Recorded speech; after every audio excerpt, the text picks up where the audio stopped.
राजस्थान का एक गांव देखने में गया था। 22,000 रुपया खर्च करके एक गांव देखने गया था। दिलबर बाबू, वो गांव मीना बिरादरी का गांव है। दलित भाइयों में एक बिरादरी मीना की है और पूरे हिंदुस्तान में उस गांव में 60% आईएएस और आईपीएस हैं। जो मैं कह रहा हूं ये सुनो, कॉलेज और स्कूल वालों सुनो, कहां खड़े हो, क्या ख्वाब देख रहे हो। मौलाना मुनाजिर साहब, जब मैं गांव में गया हूं,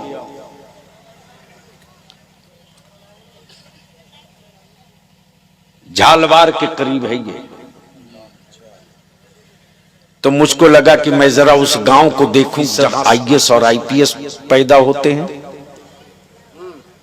जब मैं मार्केट में दाखिल हुआ तो पहले ही मैंने स्कॉट वाले को कह दिया था सायरन मत बजाना। उस वक्त मैं एमपी था। खामोशी से मुझको इस गांव को समझने दो। आज जब मैं लौटा हूं तो रोते हुए लौटा हूं कि काश मेरी कौम के लोगों के दिलों में यही जज्बा पैदा हो जाता। काश हर बाप अपनी औलाद के लिए अपने दिल में यह दर्द पाल लेता। काश हर मोहल्ले का जिम्मेदार अपनी बिरादरी, अपनी कम्युनिटी और उनके बच्चों के लिए यह जज्बा तैयार करता। ये जो पैर में जूती और चप्पल राजस्थानी पहनते हो ना, सबसे बड़ी फैक्ट्री नहीं, घर घर का कारखाना है वो। दिलबर साहब, एक दुकान में मैं खामोशी से गाड़ी से उतर के दाखिल हो गया। एक बूढ़ा एक बूढ़ी जूती चप्पल बना रहे थे। मुझको देखा तो उसने बरजस्ता कहा, जनाब मैं क्या आपकी खिदमत करूं। मेरा दिमाग घूम गया। मैंने कहा मैं बहुत नाम सुना था, बिहार से आया हूं, एक अच्छी सॉफ्ट जूती हो तो दे दें। तो उसने एक गिलास पानी दिया और बोला, क्या जनाब दलित के हाथ का पानी पी सकते हैं। सुनना गौर से। जैसे ही उसने कहा कि क्या आप दलित के गिलास का पानी पी सकते हैं, मैंने कहा मुसलमान ही वो कौम है क्या बात है जो नफरत नहीं करती है, दलितों से मोहब्बत करती है। इसलिए कि मेरे पैगंबर ने छुआछूत नहीं रखा। मैंने 2 घूंट पानी पिया, बैठ गया। उसके बाद मैं अपने एजेंडे की तरफ लौटा कि जनाब आपके गांव में गरीब घर कौन सा है। सुनिए दिलबर बाबू, आपके गांव में सबसे ज्यादा गरीब कौन है।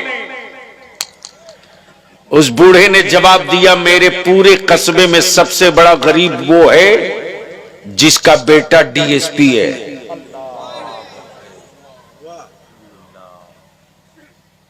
जिसका बेटा, वो सबसे बड़ा गरीब है। मैंने कहा बकीये। उसने जवाब दिया कि मेरे गांव में, मेरे कस्बे में 60% आईएएस और आईपीएस, 75% एडिशनल कलेक्टर, 32% जजेस मिलेंगे। मैंने कहा आपके गांव, आपके मार्केट में बच्चियां नहीं दिख रही हैं। उसने जवाब दिया, मेरे कस्बे की छोरी पढ़ती है,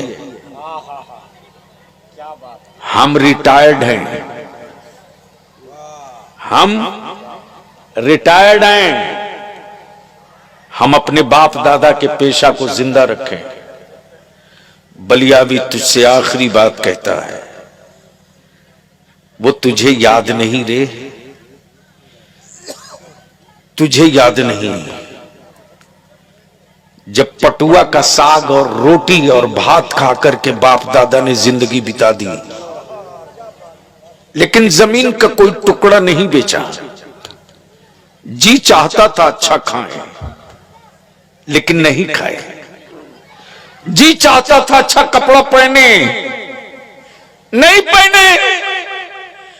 आज हम जमीन बेचकर अच्छा खा लेंगे तो कल मेरे बच्चों का क्या होगा। लेकिन आज उन्हीं की औलादें जमीन बेचकर दामाद खरीद रही हैं। आज उन्हीं की औलादें जमीन बेच करके जहेज और तिलक दे रही हैं। सोचा कभी कि दादा जब पटुआ धो रहे थे तो उनके बदन से बदबू कैसी आती थी? कभी सोचा? नहीं सोचा। इसलिए कि मरी हुई लाश कभी सोचती नहीं है। और याद रखना, लाशों को कांधे की जरूरत पड़ती है, जिंदा कौमों को कांधे की जरूरत नहीं पड़ती है।